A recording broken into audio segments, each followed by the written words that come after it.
uh, you said that it was a 12 crore, 13 crore market cap company. So I'm assuming you would be holding more than 1% of the company at one point of time. Yeah, at one point, I was owning close to 2%. Yes. And uh, since both your 100 baggers have been real estate companies, would you throw some light as to how do you value real estate companies? As in, what should we look at? If I say have to value a real estate company, how would you suggest me to? What would be my tools? So yeah, we mulled over this issue when I was doing IR for Ashiana. So I no longer am doing it now. So we just realized that the accounting when accounting profits when they are reported in the balance sheet and the P&L account, they are not a true measure of the economic value that is being added. So we started telling investors that these are the 3, 4 things you should measure. One is the bookings that happen on a quarterly and a yearly basis. Those booking numbers every company shares. And now the booking is just nothing but an initiation of the contract. So at the point when the booking happens, the company will only get 10% of the contract value upfront. Now, earlier, what used to happen is that pre 2016, companies could book a flat and people would take a home loan, and 90% of the property value would be given upfront through the home loan. And so the cash flows were front loaded for the developer. Now, post all the issues that came up with the real estate, uh, the mortgage, the home loan NBFCs and banks, they moved to a model where they said that the disbursements of the home loan will be linked to the construction. So as the construction milestones are hit, only then they will disburse the additional amount. So one, that thing has happened for the better. Earlier, what used to happen is that the developer would propose a project, say there are 300 units in that project. For almost 250 units, they would get the cash upfront, and rather than redeploying the cash to build out that property, they would go out and buy another project, land for another project, and so that's how it that started happening a lot. So now it's much more disciplined. So anyway, coming back to what happened with uh, in the case of a real estate company, one is to look at the number of units sold or booked in a particular period. That is one. Second is we came up with a term called equivalent area constructed. So this is a term that in Ashiana uh, presentations you would come across this term. So this was a contract that was derived. So the broad construct of this is that it's equivalent to the percentage completion of if the total project value is 100, what percentage of that is has been constructed already. So giving weightage to certain different parameters, we would come up with a number which would add up to a certain area in square feet. So we would say that in this particular quarter, equivalent area constructed was 1.2 lakhs or 1.5 lakhs or whatever. So that's the other measure we started giving out, and we asked the investors to track that. The third measure we started reporting was we call the operating cash flows.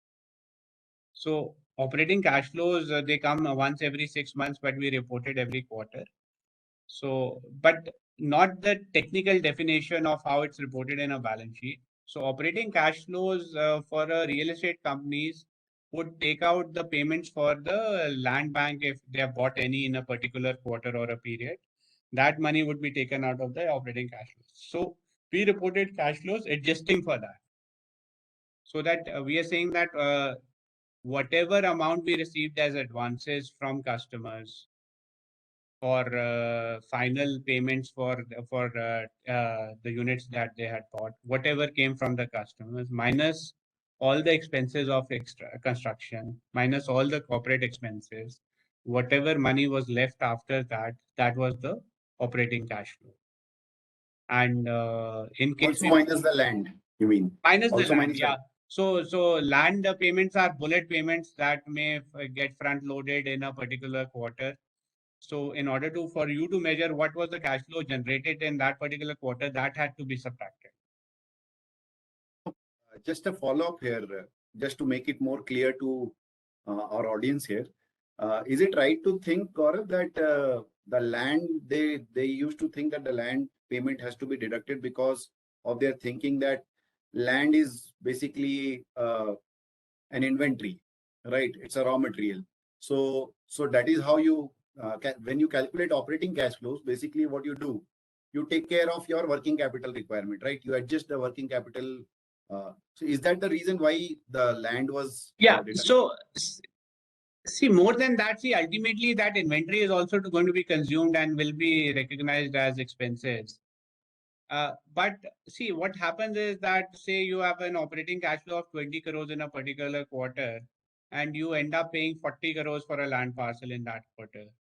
That means on strictly the accounting basis, it's minus 20 crores cash flow, which doesn't really reflect the reality of that particular quarter versus maybe 15 crores cash flow in the previous quarter. So for a like-to-like comparison is why we started taking that out. But ultimately, what happens is, like in a project, uh,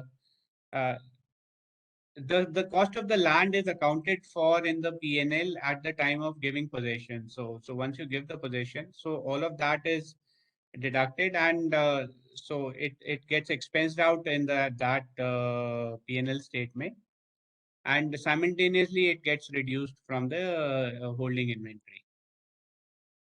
So that's largely the reason. But what I'm trying to say is that these are the metrics that we said that you could account for. Another metric that wasn't reported out there, but I would use myself was I would on a rolling basis, I would say the sales, what is the booked inventory over the last 3 years, and track that rolling inventory every as it gets updated every quarter, every and then say that with the basic assumption, all of this revenue is going to be recognized in the next 3 years, and use that as a recognition tool and see that what kind of revenues would come in the coming year or coming.